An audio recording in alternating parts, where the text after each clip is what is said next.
시청자 여러분 안녕하십니까. 경인주민 2017 우리의 선택은 홍원기입니다. 박근혜 대통령 탄핵으로 벚꽃 대선이 현실화됐습니다.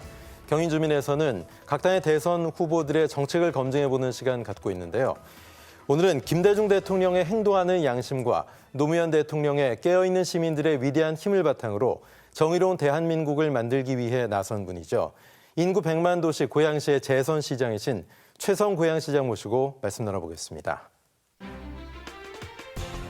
김대중 정부 청와대 행정관과 제17대 국회의원을 거쳐 현재 전국 대도시 시장협의회 회장이자 대한민국 10번째 100만 도시가 된 고양시의 재선시장으로 김대중, 노무현 정신으로 정권 교체를 위해 대선 주자로 나선 최성 고양시장. 청와대에서 햇볕 정책과 통일 방안을 입안하고 역사적인 남북 정상회담을 위한 활동이 강점으로 꼽히고 있다.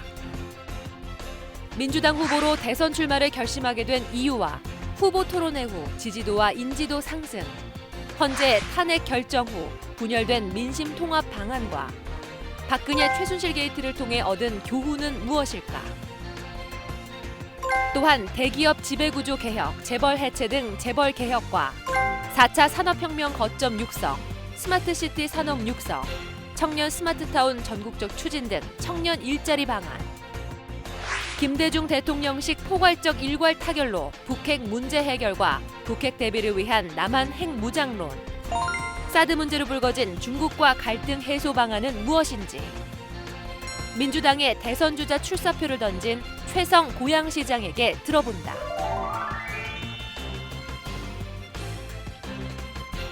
시장님 안녕하십니까? 네, 안녕하십니까? 예.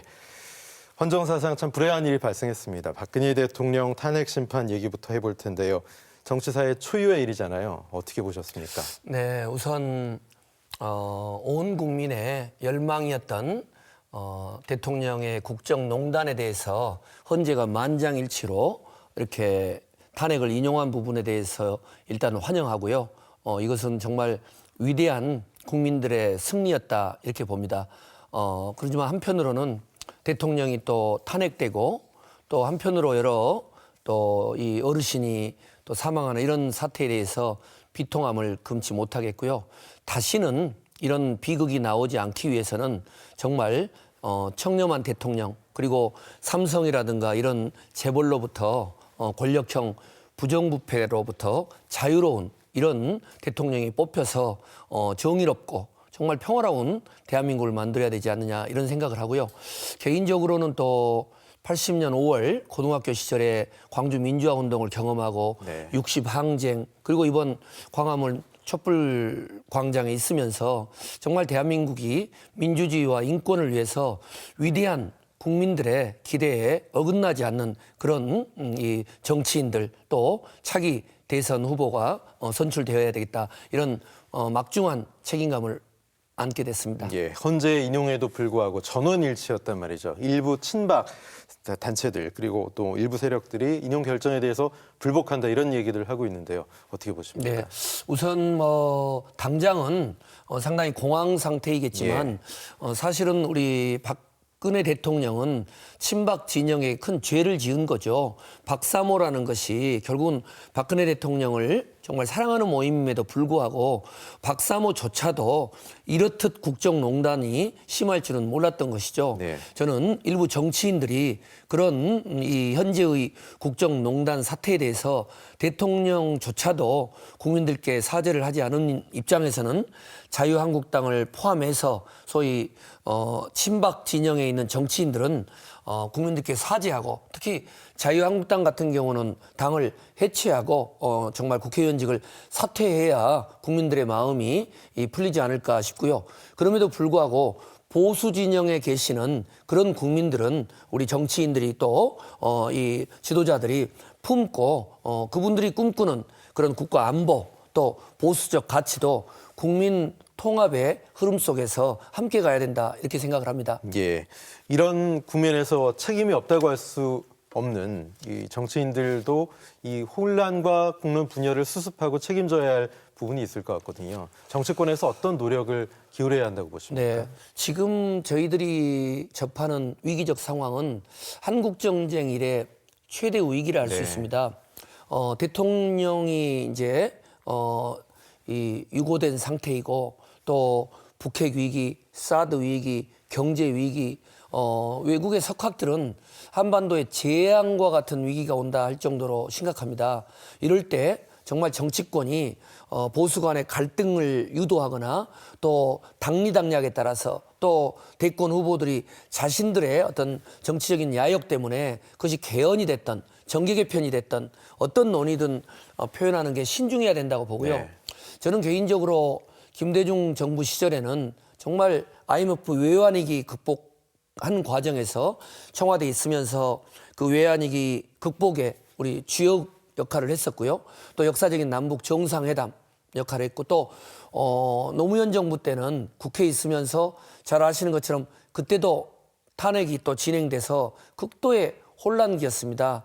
그래서 이런 이 국가적인 위기 관리 때는 청와대가 됐던 국회가 됐던 이 어떤 국민들의 갈등을 부추기지 않고 정말 국가적인 안보 속에서 실리적인 외교를 하고 국민 통합을 위한 노력들을 해야 된다. 그런 점에서 차기 대권 후보들이나 미래의 대한민국을 이끌고자 하는 분들은 이렇게 어떤 그 당시의 어떤 뭐 시원한 사이다 발언이 중요한 것이 아니라 경제 위기, 북핵 위기, 국민 통합의 위기를 극복할 수 있는 그런 이 준비된 리더십, 책임 있는 발언, 국민 통합적인 그런 행보가 아주 중요하다고 봅니다. 예. 벚꽃 대선이 현실화됐습니다. 5월 9일 이야기도 나오고 있는데요. 민주당은 발빠르게 움직이면서 후보자 토론회도 몇 번 했잖아요.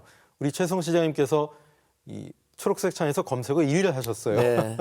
존재감을 확실하게 보여주셨는데 어떠셨습니까? 뭐 만감이 교차하죠. 예. 왜냐하면 연초에 제가 대선 출마를 선언한 이후에 2달 동안 뭐 거의 4명의 후보 간의 사자 회동이라든가 또는 이 TV 토론 이런 게 일체 없어가지고 뭐 이렇게 존재감이 없었는데 2차례 이 합동 토론회 과정에서 너무도 많은 국민들께서 정말 어떤 진정성을 가지고 촛불 민심, 시대 정신 그리고 각종 사드 문제라든가 또 대연정의 문제 그리고 또 그 외에 여러 가지 민생 문제에 대한 대안에 대해서 뭐 핵사이다라고 하고 또 제가 뭐 이야기 드리긴 그렇지만 숨은 진주다에서 이렇게 뭐 거의 1박 2일 동안 실시간 1위에 오른 것은 뭐 이례적이었는데 그만큼 지금 국민들이 기대하는 정치권의 기대가 크다고 보고요.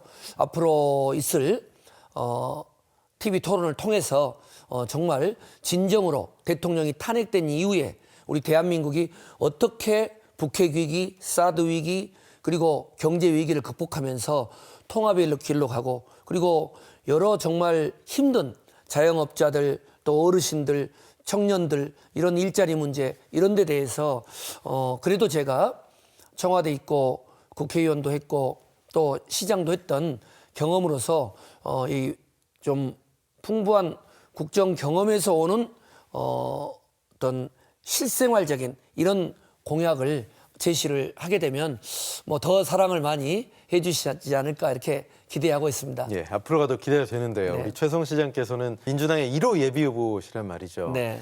그런데 뭐 사실상 이번에 검색어 1위 하신 것도 이런 분이 계셨어? 하는 궁금증에서 1위가 됐던 거란 말이죠. 네. 아직 경쟁률이 좀 어떤지는 모르겠지만 사실은 인지도가 좀 부족하다. 네. 경쟁력이 떨어지는 거 아니야. 이런 시선에 대해서 어떻게 생각하십니까? 전혀 신경을 쓰지 않는 것이요. 예. 네. 역대 일단 박근혜 이제 전 대통령, 이명박 대통령 지지율 얼마나 높았습니까? 지금은 국민들로부터 저렇게 탄핵받는 위치에 올랐고 또 이해창 전 후보 또 반기문 전 총장 이런 분들 한때 지지율이 고공승진했지만 예. 지금 그분들이 현재 존재하고 있지 않습니까?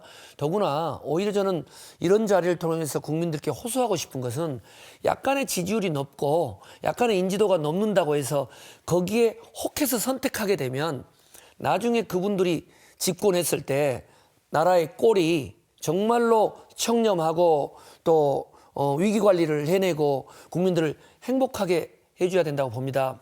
이번에 짧은 두 차례의 토론이었지만 많은 분들이 1박 2일 동안 정말 최성인 누구냐, 누구길래 저렇게 짧은 시간에 이 모든 현안에 대해서 정말 민심을 대변해주고 또 대안을 제시하느냐, 이런 부분들에 대한 평가였기 때문에 앞으로 있을 이 후보 간 TV 토론에서 저의 어떤 내공과 진정성을 보여드리면 뭐 지지율은 뭐 순식간에 바뀌어질 수 있다, 이렇게 봅니다. 예, 물론 지금도 이제 민주당이 지지율이 가장 높기 때문에 민주당이 후보 토론회가 많은 관심을 가지시는데, 그래도 일각에서는 토론회가 좀 후보들끼리 더 치열하게 치고받고 해야 되는 거 아니냐, 이렇게 얘기하시는 분들도 있거든요. 네. 토론회 2번 하면서 너무 얌전한 거 아니야? 그렇게 생각하셨습니까? 그렇지는 어떠셨습니까? 않는데 예. 이제 조금 아쉬운 부분은 예.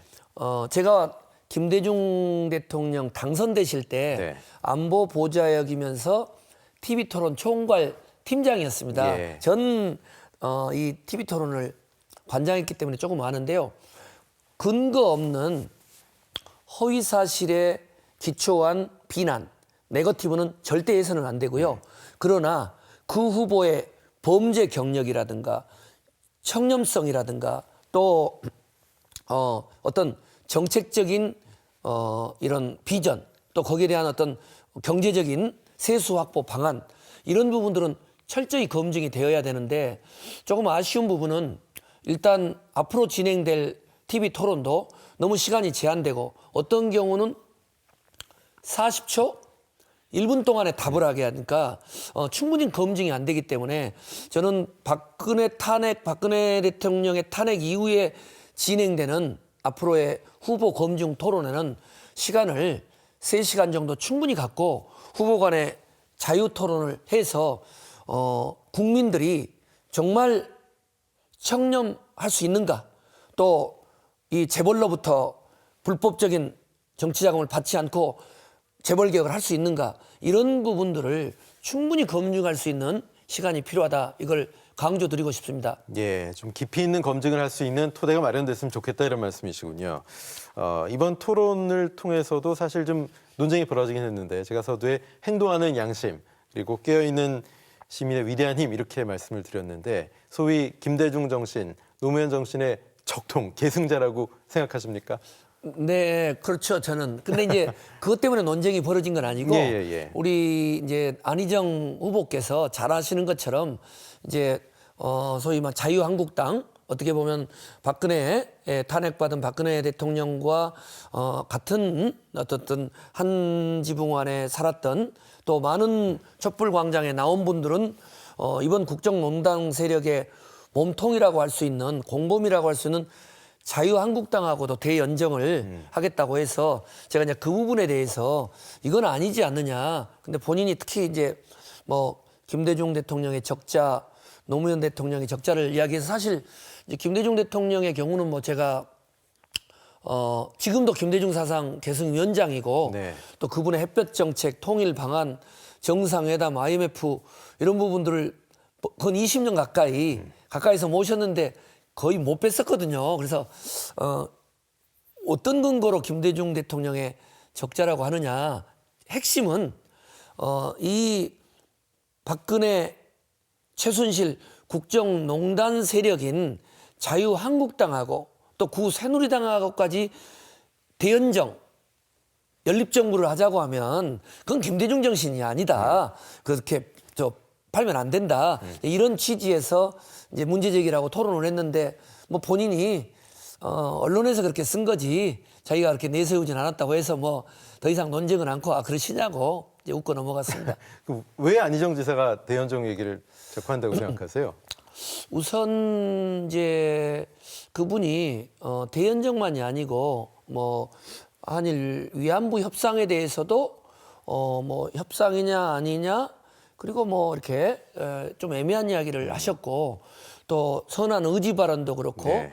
기본적으로 본인 생각이, 저는 두 가지로 보는 게, 이번에 이제 반기문 이제 전 유엔 사무총장이 충청권에서 후보가 안 되면서 충청을 중심으로 한 좀 보수층에 대한 표가 조금 욕심이 나지 않았냐 싶은 생각이 들고요. 예.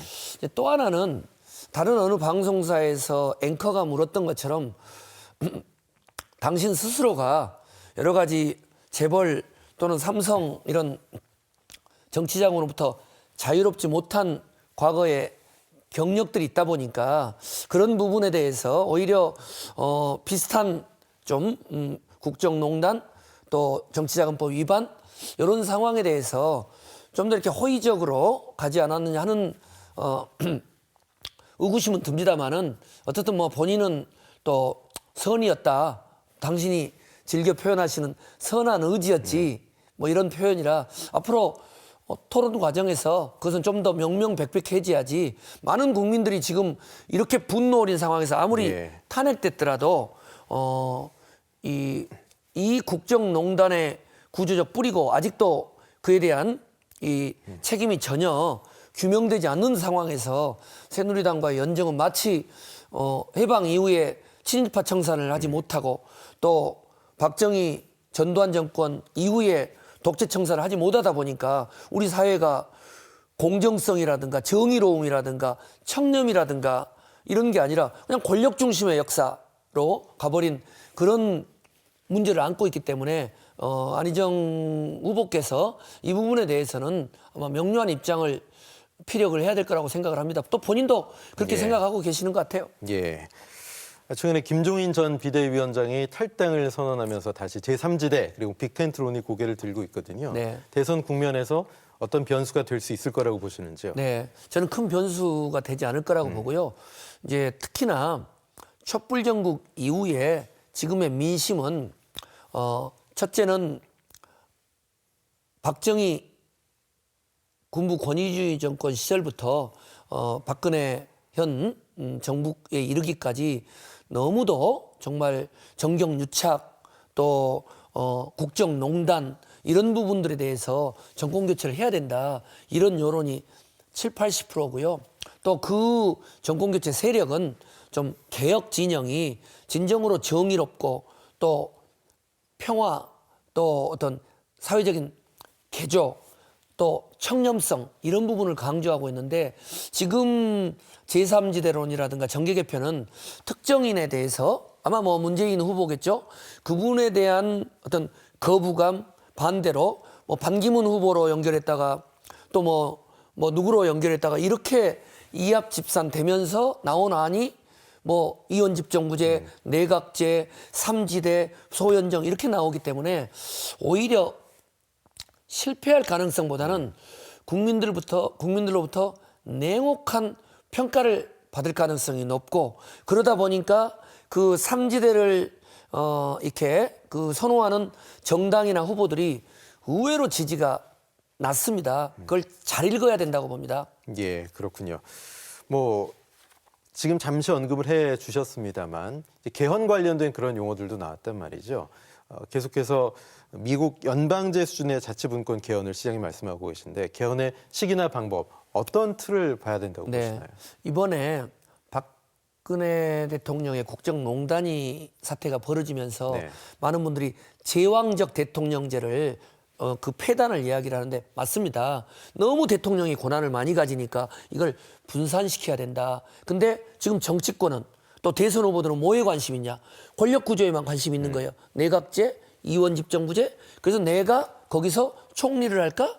우리 정당이 어떤 지분을 갖지? 이건 촛불 민심을 배신한 거고 국민 주권을 못 여는 거죠. 저는 계속 제가 좀 고향 이야기를 해서 죄송합니다만 아무래도 이제 자주 가게 되고 대한민국의 민주 발전에서 일제 식민지 시대 때 어떤 독립 운동, 광주 학생 우거 그리고 5.18 광주 항쟁 정권 교체를 해왔던 광주 전남부 호남을 가게 되면 이게 지금 거기서 나온 연구 보고서에 따르면 향후 20~30년 이후면 호남이라는 공동체가 없어져 버리게 돼요. 이유는 뭐냐면 저출산 고령화 때문에. 그러면 호남만 그러느냐? 충청, 영남, 농촌이 다 망하게 생겨버렸단 말이죠. 붕괴되게 생겨버렸단 말이죠. 또 저는 수도권에 살고 있지만 지방 기업, 지방 경제, 지방 대학 지금 어떻게 돼 있습니까?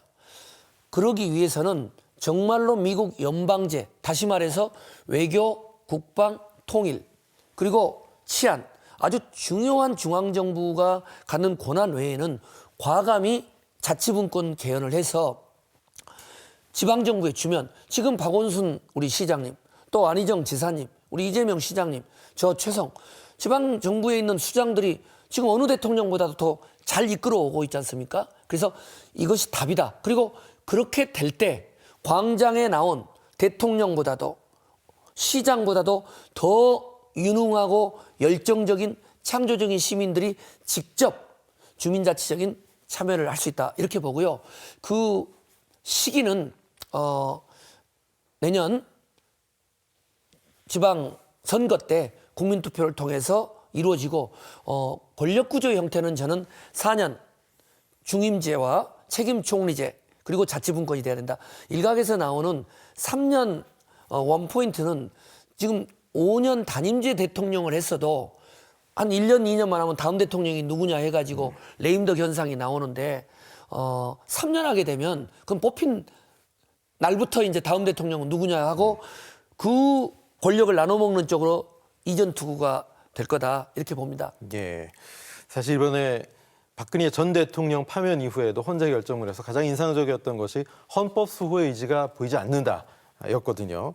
이번 사건을 통해서 우리 국민들, 정치권이 깨달아야 할 교훈, 가장 중요한 게 뭐였다고 보십니까? 네, 항상 대통령 뽑을 때 예. 기억하시겠지만 이명박 대통령과 박근혜 대통령 두 분이 후보 시절에 경선할 때 이명박 대통령은 전과 14범이냐 16범이냐 하는 거 가지고 박근혜 후보 쪽에서 문제 제기했고 또 이명박 후보 쪽에서는 지금 나온 이야기지만 이 지금의 최순실 국정농단의 모태가 됐던 뿌리가 됐던 최태민 목사 등 이 비리를 서로 다 알았다는 거예요. 자랑스럽게 이야기를 하고 있어요. 그게 뭐 자랑입니까? 그랬으면 그때 그런 분들이 대통령이 돼서는 안 됐고 그걸 검증했어야죠. 지금 재밌는 현상이 벌어지고 있어요. 탄핵 국면에서. 이 정말 상상할 수 없는 비선실세의 국정농단과 대통령의 부도덕성, 무책임성, 그리고 대통령 측근 청와대 이들의 국정농단의 시스템을 보면서도 향후 대선을 치르고 검증하는데 대충 누가 인지도 좀 높지? 누가 요즘 떠? 야, 누가 시원한 발언했어? 큰일 납니다. 지금 차기 대통령은 정말로 청렴해서 그 어떤 삼성이나 이런 재벌로부터도 부정한 이 정치장을 받지 않고 또 김영란법 때문에 국민들이 얼마나 자영업자들이 힘들어합니까?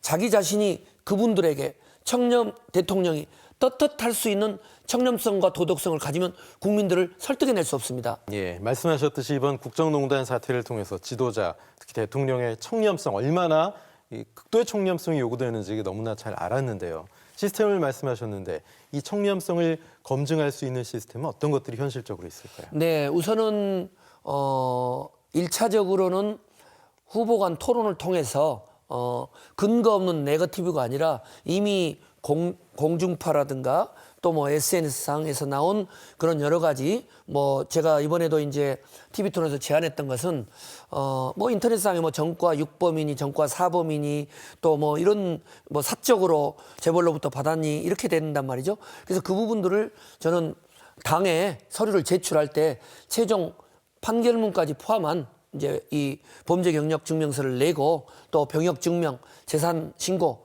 납세 증명을 내자 했는데 마치 우리 더불어민주당의 후보들은 다 동의를 하셨습니다. 그럼 당에서 검증하고 또 후보 간 토론을 통해서 검증하고 그것도 부족하면 저는 이 내용을 국민들께 왜 특수한 상황이라는 것이죠. 지금은 정말 머리끝부터 발끝까지 청렴성을 검증받아서 예. 양해해주면 되는 거니까 이런 부분이 필요하고요.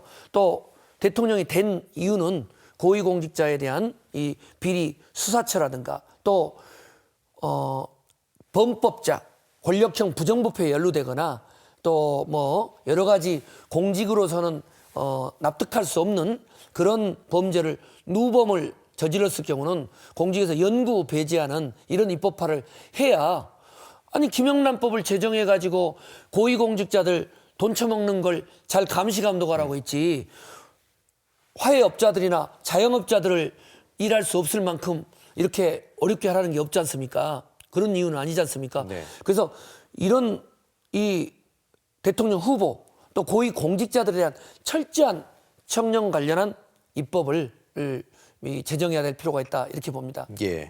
이번 최순실 국정농단의 가장 또 중요한 축 가운데 하나가 바로 삼성을 비롯한 대기업들 네. 정경유착의 고리였거든요. 재벌 해체, 경제 개혁 얘기를 하시는데 재벌 개혁이나 경제 개혁 과연 어떤 방법들을 통해서 어떤 정책들을 통해서 가능할까요? 네, 잘 아시는 것처럼 네. 대한민국은 박정희 정권부터 대기업을 중심으로 해서 어떤 성장 위주로 수출 위주의 성장을 해와서 오늘의 대한민국이 이루어졌고 그 점에 있어서 공은 인정하지만 이 과정에서 너무도 1%에 해당되는 재벌과 또 1%에 해당되는 최순실 씨와 같은 특권층에 집중되다 보니까 99%의 정말 절대 다수의 중산층 서민의 삶은 사회적인 양극화 또 소득 간의 양극화 또 불공정한 사회는 너무 심각해졌습니다. 제가 말한 재벌 구조 혁파라는 것은 재벌끼리 다 말아먹는 구조가 아니라 중소기업, 중견기업, 벤처기업, 여성기업, 1인 기업들과 함께 상생할 수 있는 형태로 해야 되고 또 그만큼 이 어떤 이 수익을 얻었으면 거기에 따르는 세금을 내야 된다고 보면 이런 어떤 이 재벌의 법인세도 정상화시켜서 또 고소득층에게도 거기에 대한 누적적인 소득세를 부과함으로써 거기서 나오는 여러 가지 증세적인 효과를 가지고 또 이 사회적인 약자 이런 지원이 있어야 된다고 보고요. 또 성과 공유제를 통해 가지고 중소기업을 지원하는 대기업이 있으면 더 이렇게 또 인센티브를 줘야 된다. 그러니까 최성이 생각하는 재벌 구조의 어떤 혁파는 재벌 자체, 대기업 자체를 없애버리는 것이 아니라 아무튼 특권적인 그들의 카르텔, 1%만의 어떤 이 부의 불공정 구조가 아니라 99%의 중소기업, 중견기업, 시민들과 국민들과 함께하는 대기업의 육성 정책을 펼치겠다 하는 게 제 기본적인 대기업에 대한 구상입니다. 네, 알겠습니다. 최근에 한국 경제가 그야말로 최악의 상황이다라는 말들이 나오고 있지 않습니까? 최근에 한국 경제 어떻게 바라보고 전망하고 진단하고 계십니까? 네, 지금 저는 IMF 외환위기 때보다 지금 우리 경제 상황은 더 심각하다고 봅니다. 또 저도 궁금해서 자주 김대중 정부 때 IMF 외환위기 극복할 때 우리 임창열 경제부총리께서 하셨고 또 저도 함께 이제 도와드렸었는데 많이 자문을 구하는데 IMF 외환 위기 때는 그저 외환 보유고의 문제였기 때문에 이 부분을 풀면 해결됐는데 지금은 제조업의 위기, 수출의 위기, 또 국가부채, 가계부채 총체적인 위기다. 거기다가 트럼프 미 행정부가 들어서서 뭐 사드 문제다, 또 대한 무역 압박이 예고되고 있고 또 중국까지 이런 상황입니다. 이런 부분은 정말로 위기 관리를 할 수 있는 지도자가 나오지 않으면 안 된다고 보고요. 특히 미래의 관건이라고 할 수 있는 4차 산업혁명 이런 부분에도 대기업 중심으로만 가는 게 아니라 아주 유력한 벤처 기업들이 있기 때문에 그걸 연계시켜주고 이제 마지막으로 제가 또 하나 강조드리고 싶은 것은 앞서 말씀드렸던 미국식 연방제에 준하는 지방자치 분권이라 하면 모든 걸 수도권 중심으로 중앙에서만 하는 것이 아니라 광주, 직할시, 전남, 전북, 또 대구, 부산, 충청 이런 광역, 기초자치단체가 그 지역 특성에 맞는 혁신 산업 발전 전략을 하도록 국가가 지원해 줘야 된다. 그래서 저는 행정안전부 같은 경우는 제가 만약에 대통령이 되면 폐지하고 지방자치 지원청을 만들어서 중앙정부가 하는 일은 지방에 있는 주민들과 함께 지방의 정부가 글로컬리즘, 국제적인 발전 그리고 그 지역 특성에 맞는 맞춤형 일자리 창출을 하는데 적극적으로 도와줄 생각입니다. 예, 지금 말씀하신 부분이 바로 10개 권역별 4차 산업혁명 거점 육성 스마트 시티 산업 육성 등의 정책인데 이러기 위해서는 어떤 큰 틀의 정책이 변화가 있어야 될 것 같거든요. 네. 단기간에 가능할 거라고 보십니다. 네, 좀 그 부분은 예. 마치 좋은 질문 해주셔서 잠시 제가 자료 하나를 가져왔는데요. 예, 예. 네, 이게 정말 대한민국에서 이 정도의 성과를 낸 자치단체 있으면 나와보라고 하십시오. 이게 뭐냐면은요, 이 테크노밸리가 방송 영상밸리, 유엔 국제 평화도시, 청년 스마트타운 이게 지금 연매출 70조에 달하는 판교 테크노밸리와 같은 이 경기 북부 테크노밸리가 여기에 유치됐고요. 또 아까 말씀드렸던 청년들의 이 주거 일자리 복합타운인 고향 청년 스마트타운이 들어섰고요. 이것을 테크노밸리로 해서 동일항구의 실리콘밸리로 해서 하는 프로젝트가 총 5조에 20만 개 일자리 창출을 하고 있습니다. 여기는 또 주변이 이게 중요한 겁니다. 850만 평에 해당되는 통일경제특구를 이미 국회에다가 입법 발의를 해놓은 상태입니다. 여기에 유엔 국제평화도시를 제가 만약에 대통령이 되면 유치하게 되면 이제는 북한으로부터 도발을 할 수가 없습니다. 여기에 중국, 미국, 일본에 있는 기업인들이 유엔 관련 기구들이 있는데 어떻게 도발을 할 수 있겠습니까? 이런 5가지 이상의 대규모 프로젝트를 이미 저희들이 유치를 해서 추진을 하고 있습니다. 이러한 경기 북부 테크노밸리, 고향 청년 스마트타운, 실질부채 제로도시 이런 부분들을 제가 어떻든 청와대 국회의원 시장으로 있으면서 그냥 우리 인구 100만의 고향시만 이렇게 잘 먹고 잘 살아 이게 아니라 정말 농촌 지역 그리고 또 지방 이런 데 대해서 전국적으로 확산코자 합니다. 그래서 고향 청년 스마트타운도 LH에 제가 강력히 이야기해서 국토부와 LH가 이렇게 좋은 정말 100만 원, 200만 원씩 줘서 청년들의 어떤 수당을 줘서 일자리 문제를 푸는 게 아니라 벤처 일자리 주거타운을 전국적으로 확산하겠다는 제가 확답을 받고 또 그렇게 추진을 하고 있는 내용을 알고 있습니다. 예, 지금 말씀하신 부분이 뭐 5조, 20만 일자리 말씀하셨고 지금 또 일자리 문제 말씀하셨는데 청년 일자리 문제가 굉장히 심각하지 않습니까? 그럼 이 문제로 충분히 풀릴 수 있다라고 보십니까? 네. 예. 한 번 더 들어야 네. 맞아. 네, 이게 지금 바로 예. 제가 생각하는 대한민국의 청년들의 문제를 푸는 겁니다.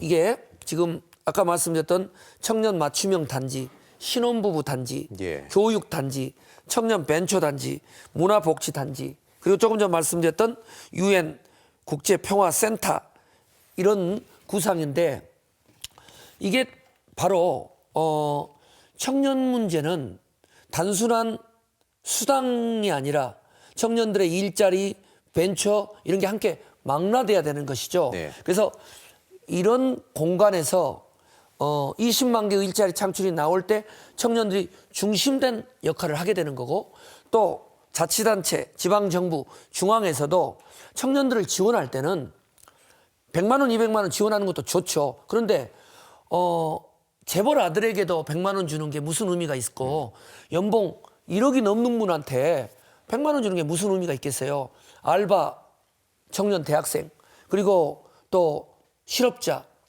또 여러 가지 저소득층 이들에게 좀 더 청년적인 정책에 대한 지원을 해주고 또 대학 반값 등록금 문제 이런 부분에 대해서 보다 더 종합적인 청년 정책이 필요한데 이 시작은 대통령 후보들이 또 뭐 장관들이 책상머리에서 할 게 아니라 청년들과 집중적인 논의를 통해서 청년들이 원하는 일자리, 지원, 복지, 문화가 필요하다. 그래서 저 최성희 대통령이 되면 그날부터 저는 100일 동안 청년, 노동자, 장애인, 여성 이분들하고 매 주말 촛불광장에 나왔던 분들이 지금은 탄핵이 됐기 때문에 주말에 별로 좀 뭐 무슨 뭔가 자기들의 그 마음속에 있는 예. 그 분출되는 욕구를 표출하고 싶을 거예요. 저는 대통령이 되면 광화문 광장 또 광주 뭐 시청 앞 광장 그리고 또 대전 부산역 광장 가서 예. 그분들하고 편하게 막걸리 한 잔 먹으면서 진지한 논의를 하면 교육, 복지, 문화, 청년, 장애인 답이 다 나오는 거 아니겠습니까? 네. 최고의 일자리는 복지라고들 하잖아요. 근데 그 일자리로부터도 소외받는 소외계층, 취약계층들을 위한 복지 정책은 구상하시는 내용이 있습니까? 네. 이제 복지 문제가 가장 뜨거운 논쟁인데 예. 이제 두 가지 측면이죠. 하나는 청년에 대해서 또 장애인에 대해서 이 어르신에 대해서 계속 어떤 추가적인 재원을 지원해주면 좋죠. 예. 그런데 그만한 세수 확보가 필요하고 또 부자 증세를 통해 가지고 몇십조를 가져온다 하더라도 확보된 세원을 가지고 할 일들이 복지적인 측면도 있지만 또 교육적인 부분 또 국제적인 성장의 부분 이런 부분들이 있기 때문에 고민스러운 겁니다. 그래서 어떻든 이 복지는 보편적 복지 이를테면은 4대 보험 또 보육 수당 출산 장려금 또 의무교육 무상급식 이런 부분에 대한 또 지원대로 하지만 선별적 복지 영역들이 또 있단 말이죠. 거기에 따라서 기초수급이라든가 장애인에 대한 부분들 이런 부분들을 적절하게 조화를 이루어야 된다 이렇게 생각을 하고요. 다른 한편으로는 그런 예산만 갖고 하는 것 외에도 고양시에서는 복지나눔 일촌맺기라고 해서 기업은 기업대로 또 문화예술인들은 문화예술인대로 종교인들은 종교인대로 자기들의 재능 기부를 함으로써 정말 이 사회적 약자들이 장애인들이 비장애인과 어르신들이 젊은이들과 함께 정말 따뜻한 복지 공동체를 만들어야 된다. 저는 그것을 이름하여 한국형 보편적 복지국가다 이렇게 생각을 하고 있습니다. 개인적으로 이제 저희 작은 누님이 청각 장애인이시고 네. 또 매형도 또 청각 장애인이시면서 목사님이시고 아버님도 교육계 오래 계시다가 마지막 임종하실 때는 또 치매라든가 또 여러 가지 말기암 투병으로 이렇게 이제 경험을 하면서 정말 이 복지의 문제야말로 이 우리 국민들의 가장 최대 화두다. 또 조금 전 말씀해 주셨던 것처럼 그런 이 재정적 지원 외에도 일자리를 마련해 주어야 스스로가 또 이 일을 통해서 소득도 얻고 보람도 느끼기 때문에 결국은 이 대한민국이 국제 경쟁력을 가질 수 있는 4차 산업혁명 또 그 외에 신한류 문화산업의 육성 이런 쪽으로 가야 되는데 더불어민주당 내에 이런 논의 구조를 보면 대체로 부자 증세를 통해 가지고 여러 계층에 대해서 계속적인 예산 지원을 하는 쪽으로 가는데 그 자체도 찬성이지만 세수 확보의 문제라든가 또 여러 가지 보다 더 다원화된 예산 외적인 어떤 이런 복지 공동체, 사회적인 안전망의 확충 이런 부분도 좀 더 이 신경을 써야 되지 않느냐 하는 생각을 합니다. 예, 지금 사회안전망 확충 말씀하셨습니다만 지금 시장님께서도 세월호 배지를 착용을 하고 계신데 복지와 함께 국민이 불안해하지 않은 안전한 나라를 만들 것도 상당히 중요하지 않습니까?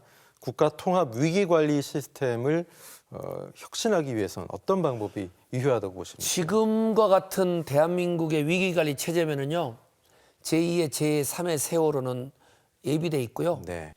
진도에서 세월호가 침몰하면 진도 군이 전남 도가 골든타임 때 가서 해결을 해내야 되는데 청와대에 앉아서 7시간 동안 뭘 하면서 그것을 이래라 저래라 하지 마라 가라 하니 우리 아들 딸들은 그 순간에 문자 남기면서 떠난 겁니다.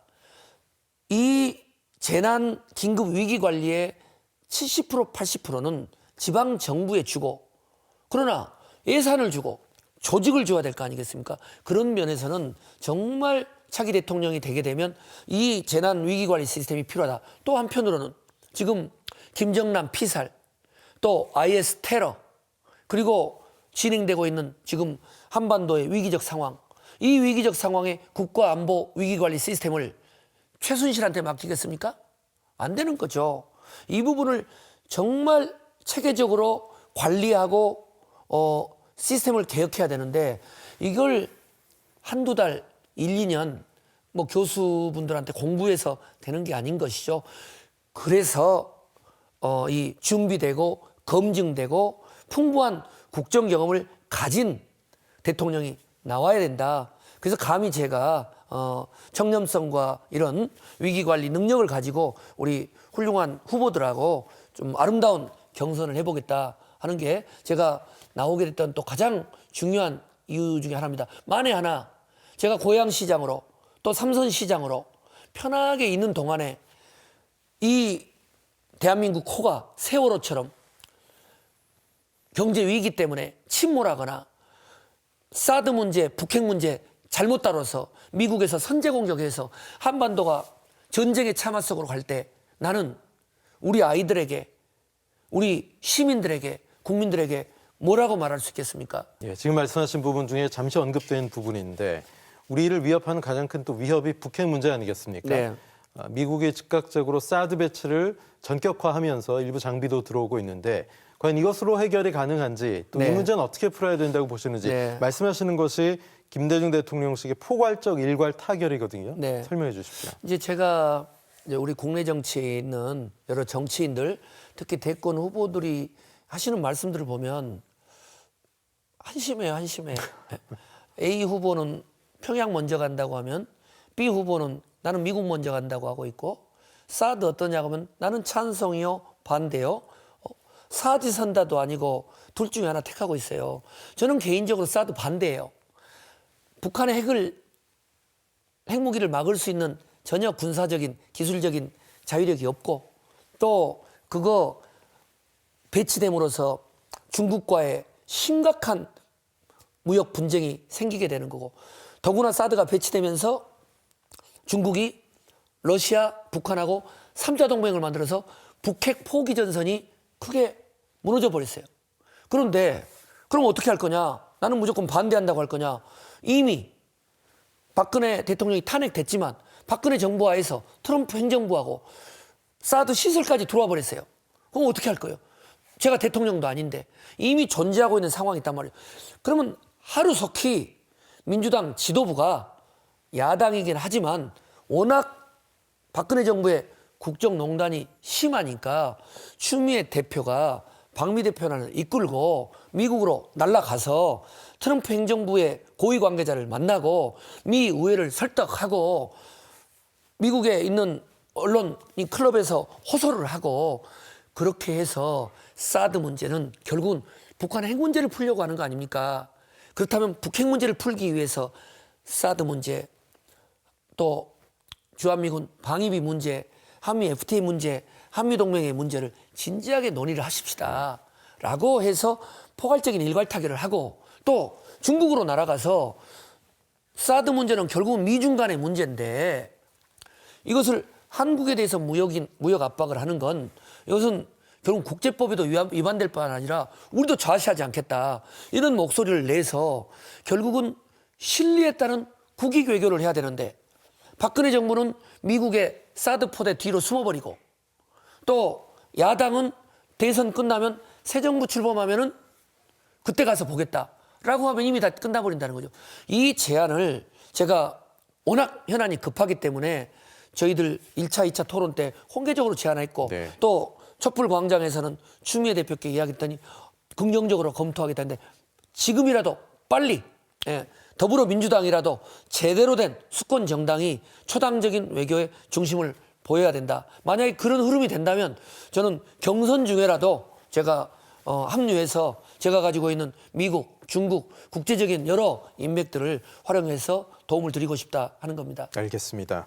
소녀상 문제로 일본과의 관계도 풀어야 할 우리의 숙제인데 뭐 위안부 합의 문제, 소녀상 문제 어떻게 접근해야 한다고 보십니까? 네, 저는 세월호 아이들 이야기만 나오면 네. 뭐 별명도 울보시장이지만은 그 아이들이 그 칠흑 같은 진도 앞바다에서 문자로 엄마 보고 싶어 사랑해 라는 이야기를 하는 걸 잊을 수가 없고요. 또 하나는 위안부 문제야. 15, 7살 때 우리 딸 같은 나이 우리 어머님 같은 분이 끌려갔어요. 지금 아무런 사죄도 배상도 받지 못했는데 정부에 있는 외교관들이 합의를 해버렸어요. 그리고 나서 1억의 돈을 던져주면서 받으러 하니까 그분들이 피토해내는 절규를 하고 있어요. 위안부 피해자 어머님들의 문제는 세월호와 마찬가지로 우리 딸들의 문제고 우리 어머니의 문제고 우리 자신의 문제입니다. 예, 이 문제는 첫째 문제의 출발은 그 피해자 어머님들이 용서해주고 받아들이는 합의가 이루어져야 되는 거예요. 예, 그리고 국가가 뭡니까? 이게 나라냐 했잖아요. 촛불광장 때. 국가라 하면 그 상처받은 영혼을 위로해주고 또 막아줘야 되는데 대한민국의 외교부가 부산에 있는 소녀상 다른 데로 치워라. 일본의 외교부 같은 행동을 하고 있습니다. 그래서 저는 역시 특별법 제정을 또 청원해서 지금 국회에 들어가 이제 발의돼 있는데 이것은 제가 대통령이 되면 아베 만나서 사죄 받아내고 안 할 거예요 아마. 저는 그러면 유엔과 국제사회에 이런 폐륜적인 정권, 이런 폐륜적인 지도자가 어디 있느냐라고 해서 이 문제를 풀게 되면 정말 미래의 한일 관계의 미래 발전을 이루어야 된다 이런 생각을 하고요. 이런 제 나름대로 철학을 가지고 있는데 정말 우리가 이 세월호 문제, 위안부 문제, 그리고 사드 문제, 북핵 문제, 그리고 또 대통령의 탄핵 문제 이런 걸 보면서 좀 더 어떤 지도자들이 이 위대한 국민들의 어떤 수준 그리고 열정 그들의 뜨거운 어떤 열망 이걸 겸허하게 받아들여야지 모든 관심이 자기들의 직권, 권력, 명예 이렇게만 가는 것들 때문에 정말 국민들이 분노하고 있다고 생각을 합니다. 네, 오늘 여러 가지 말씀해 주셨는데요. 마지막으로 고양시장 최성희 대한민국의 대통령이 돼야 하는 이유 시청자 여러분께 짧게 말씀해 주십시오. 네, 우리 존경하는 고양 시민, 경기도민 그리고 대한민국 국민 여러분, 대통령이 드디어 탄핵됐습니다. 위대한 국민의 승리입니다.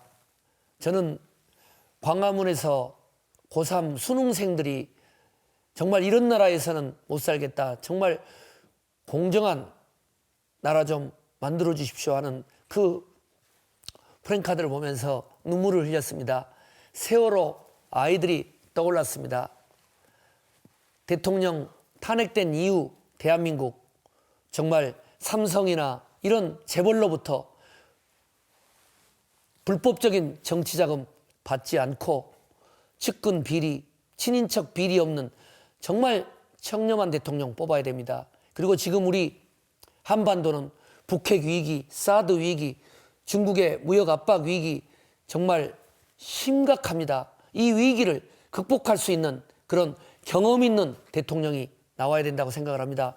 많이 부족하지만 저 최성은 김대중 대통령 모시고 IMF 외환위기 극복, 북핵 위기 극복, 그리고 또 전국 대도시 시장 회장으로서 우리 고양시를 전국에서 부채 제로 도시 5조 투자에 20만 개 일자리 창출하는 통일한국의 실리콘밸리 프로젝트 등 나름대로 의미 있는 성과를 많이 일궜습니다. 앞으로 있을 더불어민주당의 경선 토론회에서 저의 청렴성과 저의 비전, 저의 성과를 다른 후보와 경쟁해서 첫 경선지 제 고향 광주에서 벌어지는 더불어민주당의 경선에서 초성 돌풍 일궈내서 더불어민주당을 중심으로 한 야3당의 개혁적 공동정부 일궈내고 진정으로 청렴한 나라 그리고 국민들이 대통령을 사랑하고 좋아하는 정의로운 평화로운 대한민국을 만들겠습니다. 최성희라는 이름 기억해 주십시오. 감사합니다. 네, 바쁘신 중에 시간 내주신 최성 고양시장님 고맙습니다. 네, 감사합니다. 탄핵 정국이 마무리됐지만 우리 사회는 여전히 혼란스럽습니다. 하지만 헌재의 결정을 존중하고 분열된 국론을 하나로 모으는데 정치권과 또 국민 모두가 지혜와 힘을 모아야 되지 않을까 싶습니다. 경인주민 2017 우리의 선택은 오늘 순서 마칩니다. 고맙습니다.